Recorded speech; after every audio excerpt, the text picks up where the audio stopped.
All right, everybody, we're back. It is GND 19, Great Northern Discussions 19 today. And my studio collaborator, editor, and my partner in crime in here, I guess, in the studio is, he's not here. And I'd like to keep up the weekly releases. And so he fucked me. He didn't. We joked about it. Anyway, he just can't be in the studio this week, and I actually had a few people in the queue, but I thought, you know what? Meantime, in the spirit of keeping episodes coming weekly, which the numbers reflect on my end to be very positive. Yeah, it's really good. I think people are tuning in, and I'm happy to oblige. I do enjoy getting in here, so. But today I wanted to tackle a couple of things and fill your ears with whatever gibberish I got kicking around in the middle of mine. So, namely, the first thing really is I wanted to explain to people what my mission is and really what the show is as we kind of get our footing here, as we get into, we'll be coming up on episode number 20. And from my research, really, like a lot of episodes or a lot of podcasts, don't really make it. Getting to 100 episodes is actually a pretty big achievement. And so there's a couple locals in town that have done it, and I follow them closely, and pretty happy for those guys. And I can only hope to get there. But really, I want to explain how I got here. And I've mentioned it in some of my podcasts, but I really want to put it together so I just get the story out to you guys so you understand what this is, and then we can move on just so I don't keep beating it up and talking about it, because I really don't want to. I just don't want to bore people, really. I just want to keep putting out good stories. So take it back to the beginning. I have explained it a couple of times. This will be the last time, I hope. Okay, so the GND started as a drilling company. It was Great Northern Drilling, and we built the rig. I got some partners. One of my best buds in Barclay Solder. He was actually my first episode of a podcast, but he's one of my oldest best buds. We played junior hockey against each other, and we became buds, went to Acadian University together. And anyway, I decided in 2016, I was actually laid off from one of my jobs. I was managing at a drilling company, a very big global company. I like to not say their names, just not to give them any extra publicity. They don't really deserve it. Love my time there, really, to be honest. It was a good company. But I was laid off, unfortunately, as were many of my friends and staff and peers. But I had this idea already kind of brewing in my head to get after this geotechnical drilling, which I had hoped to chase abandonments and to really go down the environmental angle is really the abandonments, meaning the orphan wells. I did talk about it with my brother-in-law when Kevin Humany was in here. But so I had built this rig. We got partners. I did get a private equity firm. We brought them aboard. Barclay actually brought them aboard because he'd worked there before, and that company was Veda Capital. Jeff Robson and Nicole Smith, just fantastic people over there. They were very helpful. It just so happened it was a downturn. It was an awful time, and we were trying to predict the bottom. And the bottom just kept getting further and further down is really what happened. And while we were trying to build that company, we built, had the logoing and the marketing piece done, because I believed being a marketing guy, I believe you should have, a good logo, catchy title of the company. There's just so many awful ones in the oil patch, to be honest. There's just some really bad ones out there that being a marketing guy, I just disagreed with. So we had, built that company up, and it just kept getting worse out there. And so the rig sat, we did do some drilling in Rocky Mountain House. And then in between that time, it's just so happened that I had this heart thing going on. And so I had my first surgery in 2015. I just had my heart surgeon on, so I don't want to beat the shit out of that either. For you guys, we can just skip past it all. But I really, after my 2020 second surgery in September, I just knew we had to get out of this thing. It had been too long. The rig was built in 17. Fast forward to 20. Now I'm having another heart surgery. It's just time to move on. So I just thought, let's just try to sell apparel, only because people always love the logo. And I thought maybe we can represent the drilling industry or just energy as a whole without saying, I love oil and gas and I love the oil sands and I love, and not to demean any of those, because they're great and they do phenomenal, and we're proud to represent. But I just thought maybe it was another way, maybe a West version, West Coast, like an East Coast lifestyle, but a Western version. And people do like the logo. That's just the first and foremost. And so it did kind of sell pretty well, took off pretty well. But to be honest, it was money in, money out. I did hats and hoodies and shirts and all kinds of things, and they all say Great Northern Drilling, okay? And so then they have on the stamp on the sleeve, I did a campaign called, Heart on Your Sleeve, or hashtag Making Drilling Cool, Heart on Your Sleeve, which was a ECG of my heart when it was shit before we fixed it. And anyway, that was the idea with the apparel. And then really from there, the apparel, it's not like I had hoped it took off, but it kind of did, corporately. And then some people supported me, a lot of my friends in Natural Network, and that's great. But I mean, the reality is you got to live and you got to eat. So I had to work. And so once the apparel thing, I was kind of putting it on the back burner. I didn't truly think it was going to take off, but it happened to be, it turned into COVID, right? So COVID, which was tough. Virtually the only good thing that came out of COVID, I feel, is it unleashed some creativity in people, right? Because we were bored out of our minds, especially in Canada, not in places like the US. But I was invited on a podcast from a friend of mine in Rob Huck in Saskatchewan. I did a podcast with him. He wanted to talk hearts and apparel and all the stuff I was doing.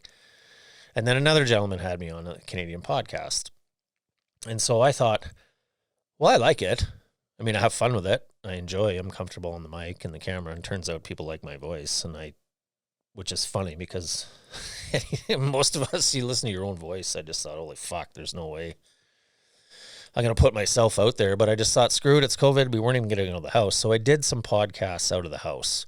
But the whole idea was to podcast with a bit of a hook.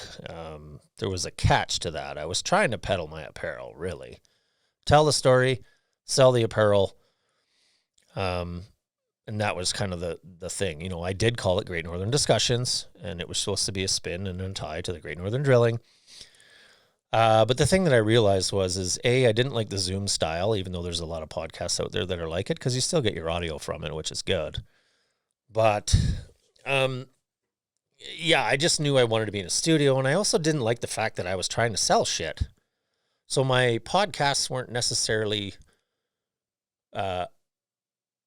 genuine discussions. They were authentically me, but there was a motive behind it. And so I just thought, once I had kind of moved on from the apparel and realized, I got to work and I got to feed the family and myself and my daughter, that apparel probably wasn't going to be the way to go. I still have all that apparel, but I just said, if I'm ever going to actually podcast and give it a try, then I'm going to do it for real, legit. I'm going to put myself out there. I'm going to find a studio and I'm going to do it. Fast forward. I was hired at Lone Star Directional Drilling, and I have to give them a shout out because they are supportive of me, and because my idea, the president over there, Ron Schell, had asked me when I was hired, are you going to keep podcasting because you're good? And I was flattered and said, yeah, I want to. But the reality is I need to find a studio and it's expensive and et cetera, et cetera. Well, He is supportive, and once we talked about the things that I want to tackle in a podcast, he was fully on board, and the company was on board, and really, I want to have authentic and real conversations, entertaining, diverse, but obviously, if it's going to be this GND show, it's got to be authentic. And so I am from the energy sector, and all of us in the energy sector understand how tough our regulatory is, and our policies and procedures and our ESG and our commitment to lowering emissions and transitioning and all that. We know that we're already on that. It's a very big thing out here for our sector. So I wanted to get that messaging out, to let people know outside of our sector, to let them understand that, hey, I mean, we're already global leaders. Our emissions are account for 1.5% of emissions on the planet, comparative to, say, China at 30%. We're at the bottom. We're already the leaders. And also that liquefied natural gas can be a part of that equation to help the rest of the planet lower their own emissions. We need access to markets. But, in doing so, we increase the revenue to the country, increase our GDP from the industry for Canada. That generates wealth among all Canadians, not just the energy sector.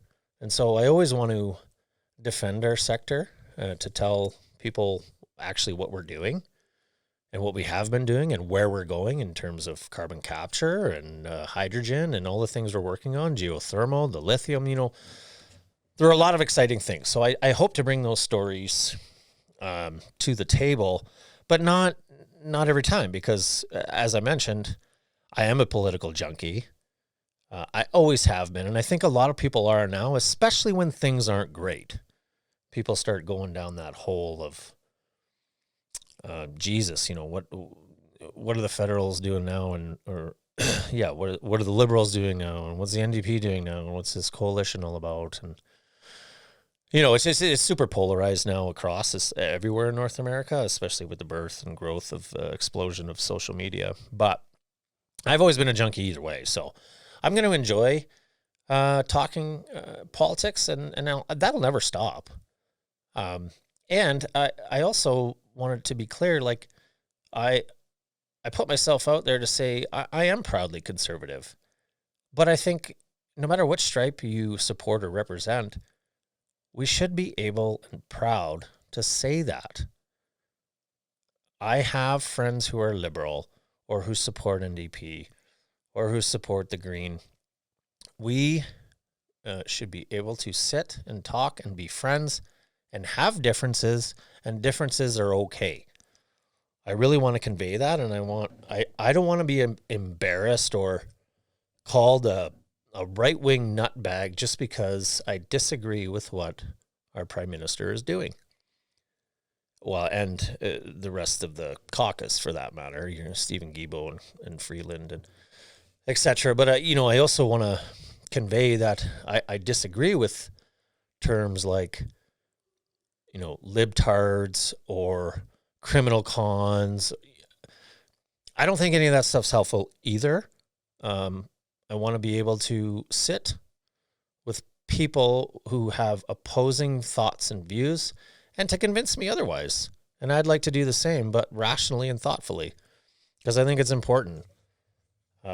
Because the division has never been worse. And yes, Trudeau is heavily to blame for it. And whether you see that or not, I mean, hopefully I can try to convince you of that through some of the shows. But the division is out of hand, and it really pisses me off because, like I said, I've got friends who maybe sit on the other side of the fence, and we can have good conversations. And I always pick out some new things that I hadn't thought of because I am wired the conservative way. But we should be open to listening to each other, and that's really one of the hopes, the goals of the show. I do hope to go down many rabbit holes and bring in all kinds of different guests, as long as it's entertaining for everybody.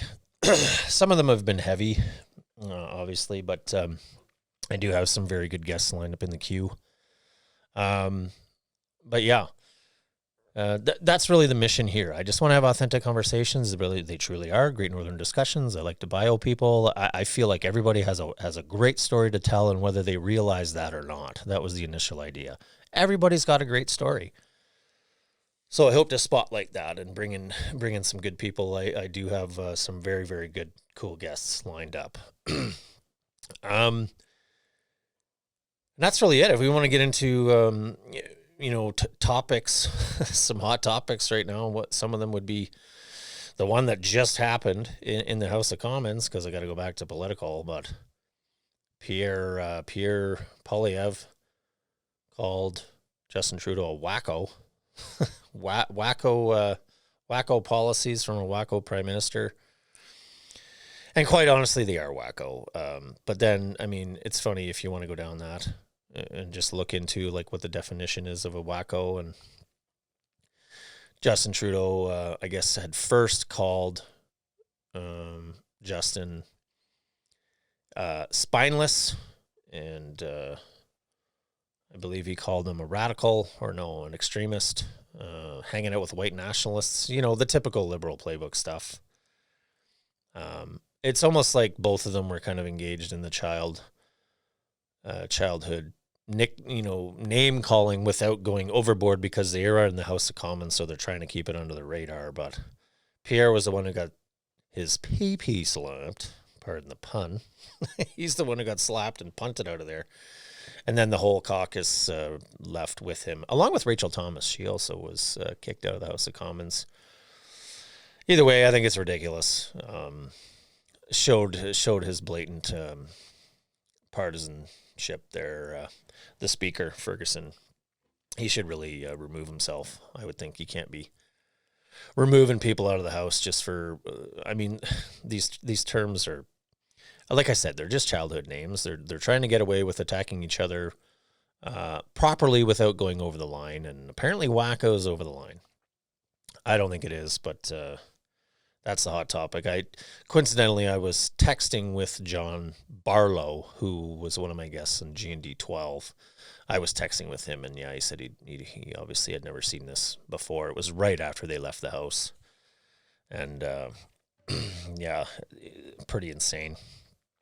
But another topic, hot topic of interest is the fact that the federal government, after the budget, something that was included in the budget was an increase, a further 200. Here, let me get my glasses on. I want to make sure I'm reading this right. Yeah, another $295 billion, increasing their borrowing limit, which was at $1.831 trillion. They want to balloon it up to $2.16 trillion. It is insane to me, as a conservative. The first thing I think of is my daughter and the children. Once you guys, when you start racking up your first couple of credit cards and understanding the interest that you're paying, that's all you got to think of. Everybody's stretching to the max right now as it is, which is contributing a lot to having to borrow this much as a country. But this is really frightening for the future. I don't care what stripe you are, and I know it shifts back and forth over time, but if I were fresh out of school, man, you guys, they have an uphill battle. And so, my wife and I talk about Brooklyn, our daughter, and how people are going to be able to afford a home. Well, they're not. You guys simply are not going to be able to afford a home, especially right now. And I'm really embarrassed and sad for that next gen. Want to help any way we can, but the first step there is getting this government out, because it is out of control. Nobody voted for this coalition. So if I was an NDP, I'd be pissed. If I was a Liberal supporter, I'd be pissed. Nobody voted for this, and they are just ramming shit through, and it is scary. We have a long time to go until 2025.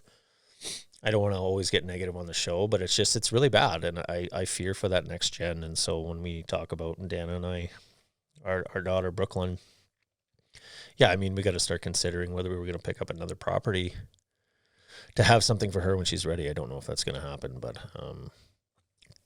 prices are insane right now. But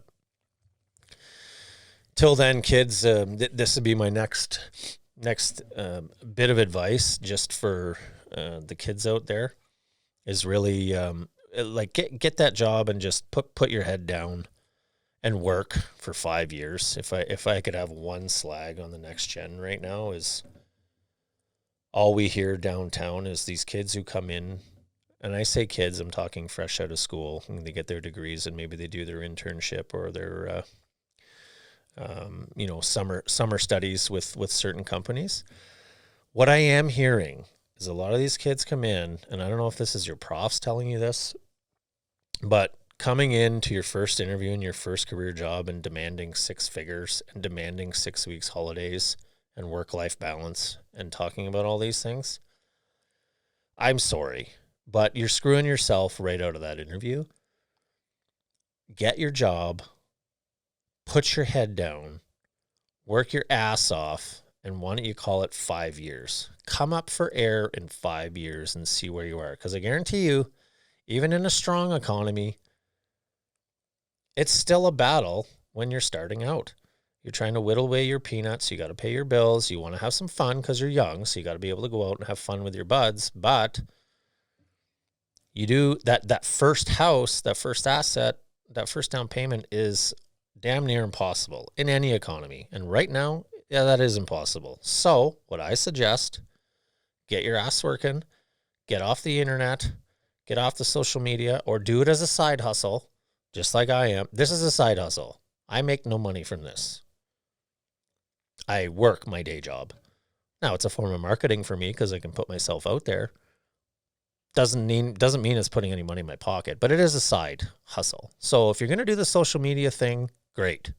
Otherwise, day job, work your ass off, whatever it is. I don't care if it's at the Gap or shoveling shit or at a tech firm, whatever you're doing, put your head down and work for 5 years. See where you're at, especially right now. Pay your bills if you can. You got to rent a place. This is kind of what they're pushing. Rent, there's no shame in not owning, and there isn't shame in owning, but that should be your goal, to own. So rent a place with a bunch of buddies, share that rent to bring the cost down, watch your credit cards, try to keep those down if you can, and just work your sack off. 2 or 3 jobs if you gotta, just do it. And you know what? There might be some silver linings come the fall of 25. And let's just say Pierre gets in 2025, which it certainly looks like it's going to be a landslide at this point, but there is a long way to go. We still got a year and a half. It doesn't mean things are going to turn on a dime. I do trust that they will open the floodgates to get everybody working and to produce our natural resources and cutting a lot of the red tape to get projects across the board approved, to remove the bureaucracy and red tape at every level. But it will take time, and they will be the bad guys, and they will be slammed by the media, and they will be slammed by every Tom, Dick, and Harry. But this is what's needed when you got to put your house in order. And it's just, we're in shambles right now. I fear. Doesn't mean I'm walking around all day pissed off at the world. It's just, it's pretty tough climate out there for everybody. So anyways, those are a couple of my grind my gears type segments I just wanted to put out there. We're just putting a filler out. I don't even know how much time that was, but we'll see you back in here next week. I am going to have another guest on. I won't announce it now, but we'll pump this episode out, and hopefully you like the show, honestly. And what I wanted to say was also just regarding the gear, because people ask for hats and this GND, like, so you understand, this does say Great Northern Drilling. Okay, I'm just going to put myself out there and be transparent. But I was just able to switch the word to Great Northern Discussions. So I have this swag, all kinds. If people want apparel later and the show is successful, great. But just so you understand, it says Great Northern Drilling on it, but the GND can't see it anyway when I'm on camera and stuff. All right, I've yapped enough. Thanks for popping by. That's what grinds my gears. GND 20 next Tuesday. Peace.